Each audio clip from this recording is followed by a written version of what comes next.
Buenos días, buenas tardes y buenas noches. Nos encontramos hoy en el podcast Barroco Attack. Tengo la fortuna de estar con tres expertos del tema del barroco.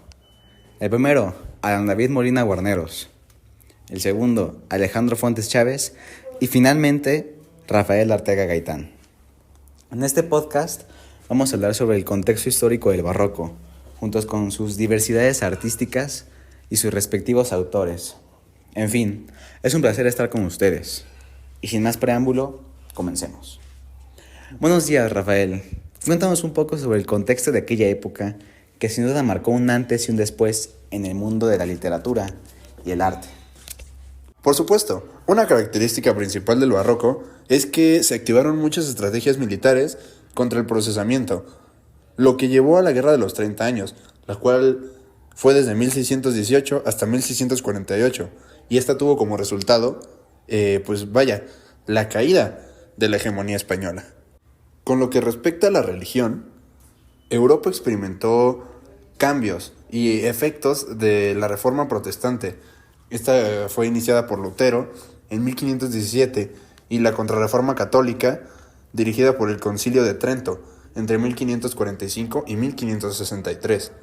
Ambos esfuerzos buscaron establecer decretos que diferían y se oponían a los principios luteranos y distribución religiosa y política de Europa.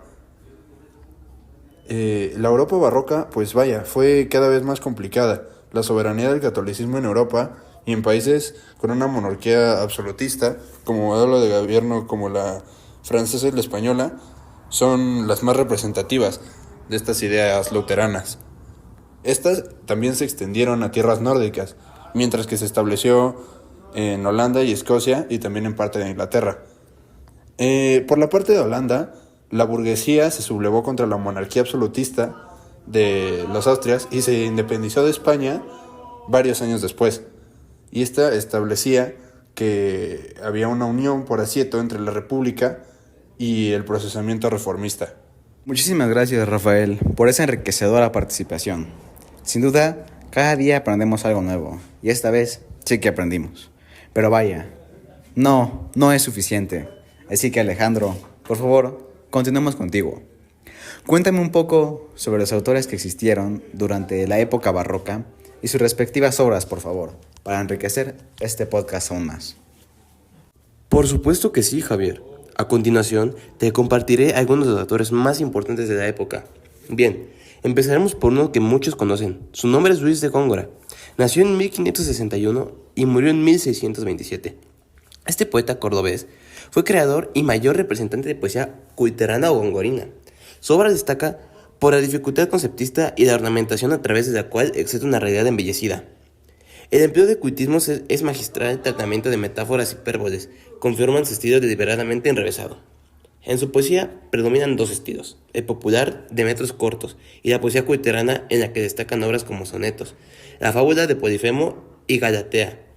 Luego, iremos con uno que quizás ya conozcas, que se llama Francisco de Quevedo. Nació en 1580 y falleció en 1645. Francisco de Quevedo, autor madrileño, fue la figura más representativa de la poesía conceptista. Asimismo, destacó por ser autor de ensayo y novela. Dedicó su vida a la literatura y a la política, que le llevó incluso a estar involucrado en distintos proyectos que lo llevaron a prisión. Esto es una pena, la verdad. De su creación poética destaca la temática moral, en la que reflexiona sobre la razón y el sentido de la vida. En segundo lugar, la poesía amorosa, donde el amor es un algo inalcanzable, una disputa, donde no hay cavidad para la dicha. Por otro lado, en la temática satírica y burlesca, en la que destaca por la caricatura y deformar el mundo. Finalmente, en la poesía política, reflexiona sobre España y querella la corrupción.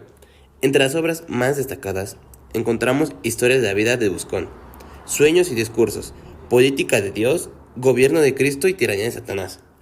Luego, iremos con uno que, a mi parecer, es uno de los mejores, y mi favorito, obviamente. Lope de Vega.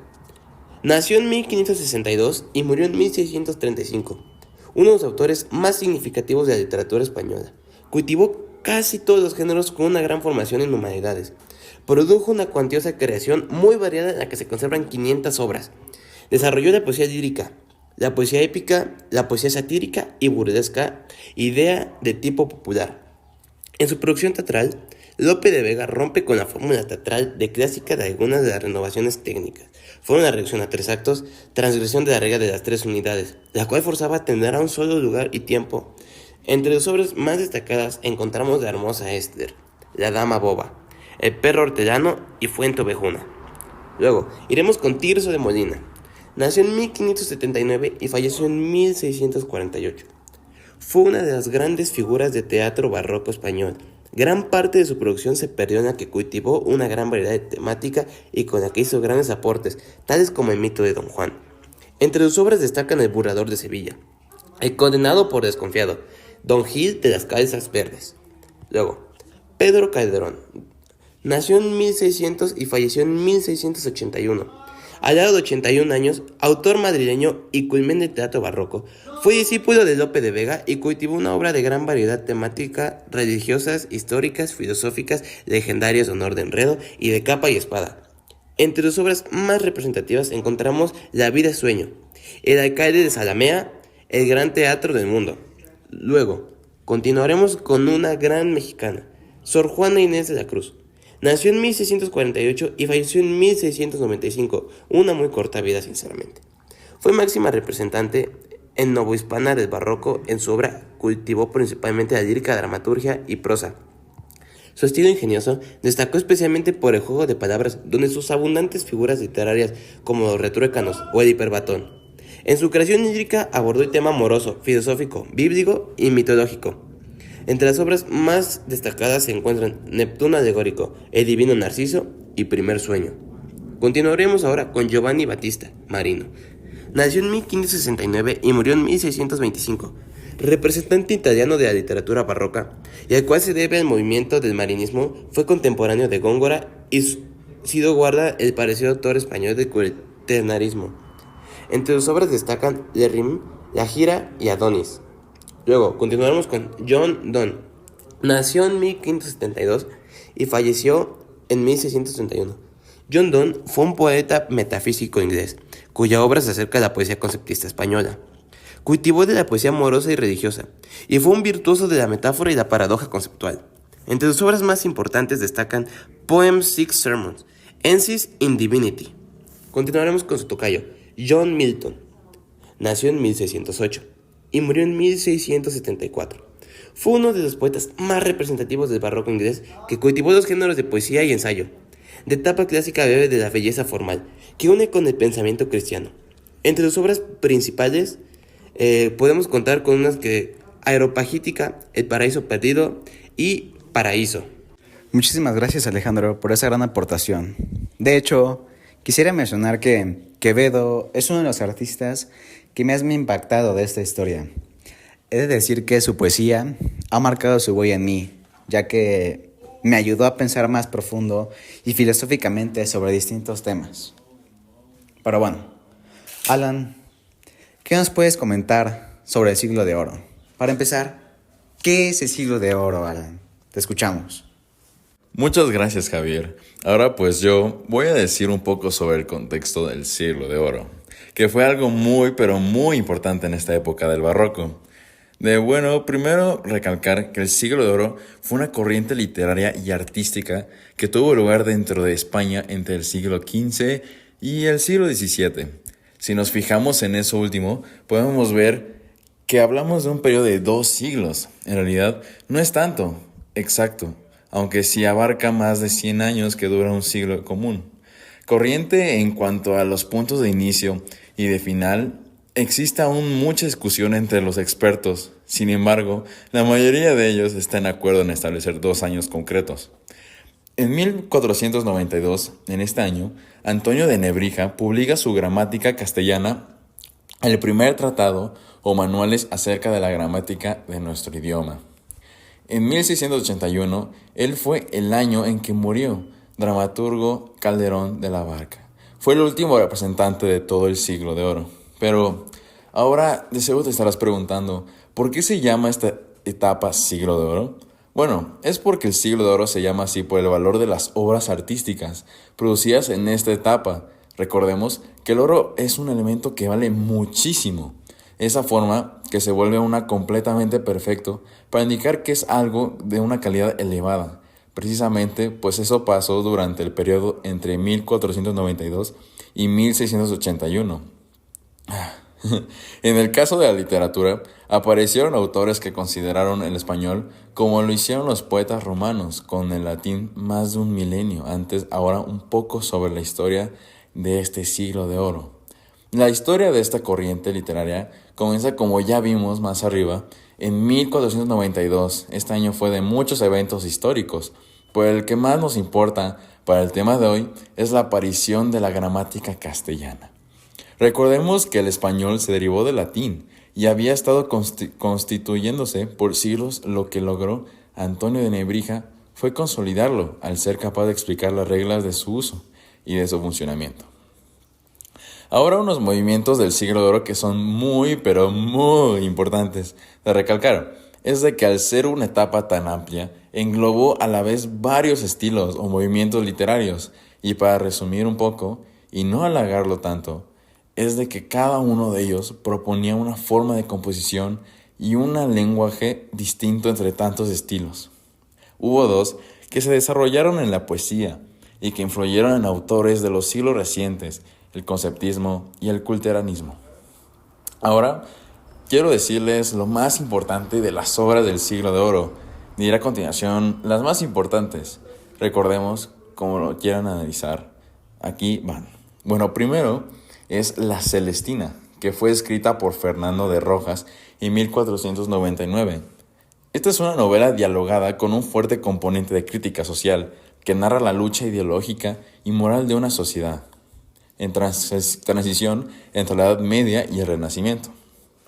Otra es Lazarillo de Tormes, que se considera la primera novela picaresca escrita en 1554, caracterizada por la crítica moral, social y de las costumbres de la época. Camino de Perfección fue escrita por Santa Teresa de Jesús en 1567. El Camino a la Perfección está considerada como la carta magna de las comunidades carmelitas descalzadas, un tratado sobre la obediencia. Don Quijote de la Mancha. ¿Quién no conoce esta gran obra? Esta es la obra maestra escrita por Miguel de Cervantes. Fue considerada la más célebre de la literatura española. Increíble, ¿no? Compuesta por dos partes, suponiendo una crítica social que se encuentra entre el idealismo y la realidad. Otra que sería Novelas Ejemplares de Miguel de Cervantes, publicada en 1613. La narrativa a la italiana cobra vida en España, el tiempo que adquiere unos perfiles inequivocables nacionales y alcanza sus más altas cotas literarias.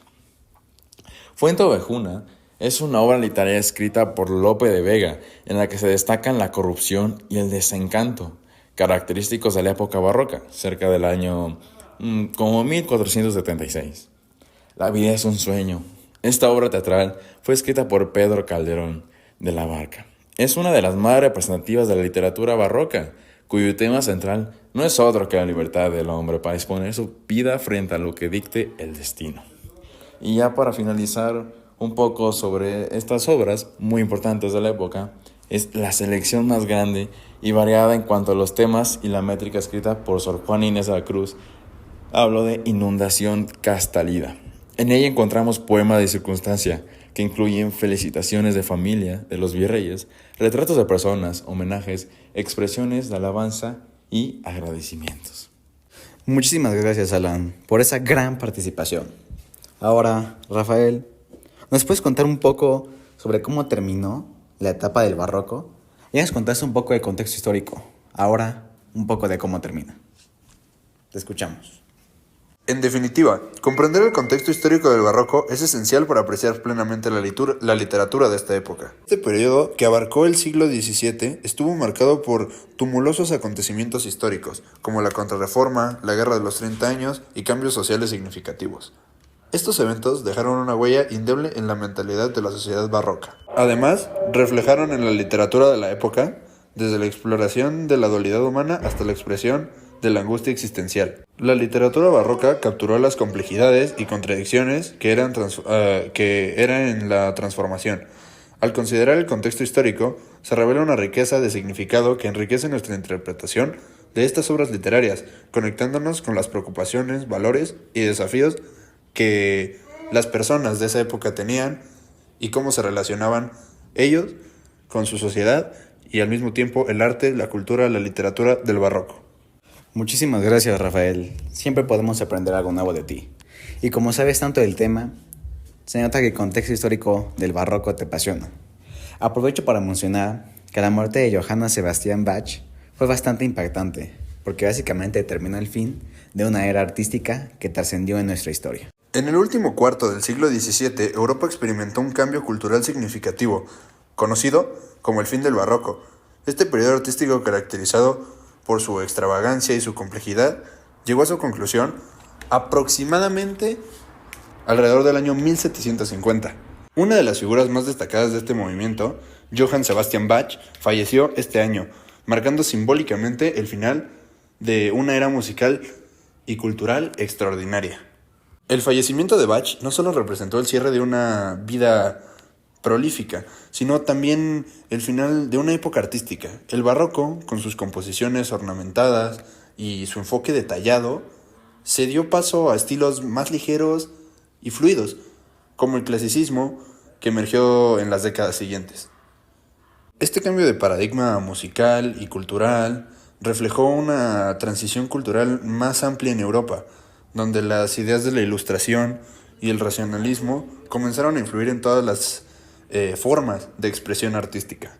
La transición hacia el clasicismo llevó consigo una simplificación de las estructuras musicales y un énfasis en la claridad y simplicidad. Este cambio marcó una nueva historia en la cultura europea, dejando atrás la complejidad ornamental del barroco y en favor de una estética más equilibrada y elegante. Resumen, el final del barroco de 1750, con la muerte de Johann Sebastian Bach, no solo representó el cierre de una era musical, cultural y literadamente hablando excepcional, sino también el inicio de una nueva etapa artística en el que en Europa evolucionó hacia formas más refinadas, estructuradas, definiendo así el curso de la historia cultural. Para finalizar mi participación, me gustaría comentar acerca de la importancia de conocer acerca de los autores de la época junto a sus respectivas obras maestras. Uno de mis favoritos fácilmente será Quevedo. Contiene algo en su poesía que me hace reflexionar y gozar de unas maneras que no tienes idea. De manera en la que sus textos para mí son como una terapia. De igual manera, me gustaría invitar a todos nuestros oyentes a sumergirse más en el tema de los autores, conocer más de su vida e historia y sobre todo leer la mayoría de sus textos. Créanme que les van a encantar y no se arrepentirán de haber ocupado su tiempo para leer estas maravillosas obras. Muchas gracias por la invitación a este maravilloso podcast lleno de expertos en el tema. Me gustaría poder seguir participando en más dinámicas como estas. Muchas gracias. Para acabar con estos temas, yo quiero dar mi opinión sobre por qué es que me apasiona tanto este tema. Que no se conoce mucho el siglo de oro como profesional, con un interés marcado en el periodo del siglo de oro durante la época barroca, encuentro una fascinación profunda en explorar este periodo histórico y artístico, el siglo de oro, que abarca aproximadamente los siglos XVI y XVII, fue un momento de florecimiento cultural, literario y artístico en España.